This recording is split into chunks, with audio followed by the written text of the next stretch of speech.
By 2030, market analysis projects the global childcare and youth services sector will hit an astonishing $424.5 billion valuation. But why is a statutory safety net, a system designed entirely to protect vulnerable kids, generating compound annual growth rates that rival massive tech conglomerates?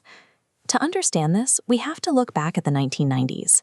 The dominant crisis in the system at the time was foster care drift, where thousands of children languished indefinitely in temporary homes, bouncing from placement to placement without ever achieving stability.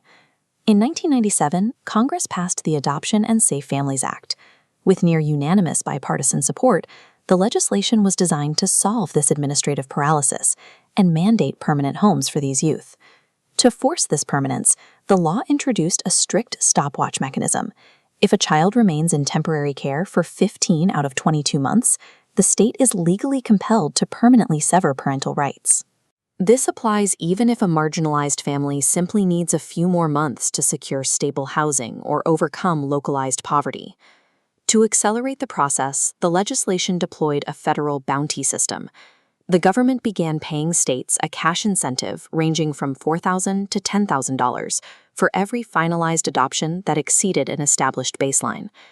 By linking child placement directly to volume-based financial triggers, these well-meaning policy patches created an architecture where vulnerable youth became lucrative, securitized assets. The system was mathematically primed for Wall Street. If you map the modern child welfare system over the architecture of the 2008 subprime mortgage crisis, the economic pillars line up almost perfectly. The first pillar is the guaranteed backer. Just like government-sponsored enterprises backed subprime mortgages, state governments have a non-negotiable statutory obligation to house children they remove. This makes the government a default-proof payer, completely insulating private equity firms from standard economic downturns. The second pillar is moral hazard. Private agencies are typically compensated through open-ended federal entitlement programs, effectively getting paid on a per-child, per-day basis. Take a look at this diagram. We see a child entering an agency which immediately triggers a daily revenue counter. If that child successfully returns home, the revenue stream is instantly severed. But if the child is routed to out-of-home care, the counter runs indefinitely. Reifying a child as a daily revenue stream creates a direct mathematical disincentive for family reunification. The operational model inherently optimizes for maximizing the length of an out-of-home stay, turning human trauma into a reliable, counter-cyclical revenue stream. This leads to the third pillar, extractive re-engineering. Private equity firms aggressively acquire local agencies and execute a dividend recapitalization. They force the newly acquired agency to take out a massive corporate loan, use that cash to pay themselves an immediate dividend, and leave the local provider drowning in Wall Street debt.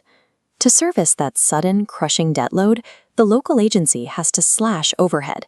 They terminate licensed, experienced therapeutic staff, defer facility maintenance, and aggressively maximize bed occupancy. We can see the terminal endpoint of this unchecked pricing power in the United Kingdom. Private providers managing residential care are now charging upwards of £300,000 per child per year. This hyperinflationary cost is directly triggering a wave of municipal bankruptcies, freezing public services in massive councils like Birmingham. The final pillar is securitization, driven by social impact bonds. Private institutional investors front the capital for state social interventions. If the state hits specific contractual metrics, the government repays the investors with a profit yield. Because these yields are frequently tied to simple operational targets, like whether a case file is closed or a foster bed is occupied, investors are heavily incentivized to engage in cream skimming. They explicitly target easily treatable demographics to guarantee their returns, while ignoring marginalized youth with severe, complex trauma. These financial instruments privatize the financial rewards of care, while the human risks remain entirely socialized. Domestic foster care adoptions are often capped at low administrative costs, but the international market operates on a different scale entirely, with individual inter-country adoptions costing upwards of $60,000 and accredited agencies recording annual gross revenues over $404 million. Private capital has built an expansive transnational supply chain.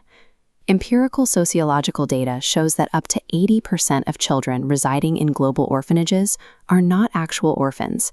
They have at least one living, locatable parent who is fully capable of caregiving if provided with basic, sustainable social support. Instead, local middlemen exploit extreme regional wealth disparities, luring kids away from impoverished parents with false promises of an elite education. These children are then used to satisfy Western capital demand in the multi-million-dollar voluntourism and inter-country adoption markets. Under international human rights law, because a minor cannot consent to their own commodification, moving children across borders for financial remuneration strictly meets the legal threshold for institutionalized trafficking. Attempting to ban all private capital overnight would cause catastrophic service disruptions for the hundreds of thousands of youth currently suspended within this architecture. You can't just turn off gravity, but we can reverse the incentives. This flowchart shows the standard bond, where investor yields are successfully triggered by simply keeping a foster bed occupied. Now watch what happens when we restructure it. We restrict the yields so that investors only receive a dividend if a family successfully achieves sustainable housing and demonstrably avoids the child welfare system entirely for 3 or more years. A second viable exit strategy is inverse funding. Following decades of legal battles, the Canadian Human Rights Tribunal secured a landmark settlement that reverses the extractive funding formula.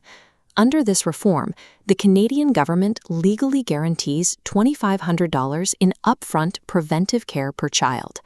Capital is deployed to address the root social determinants of health first, explicitly dictating that poverty can no longer be used as a legal excuse for the state to apprehend a child.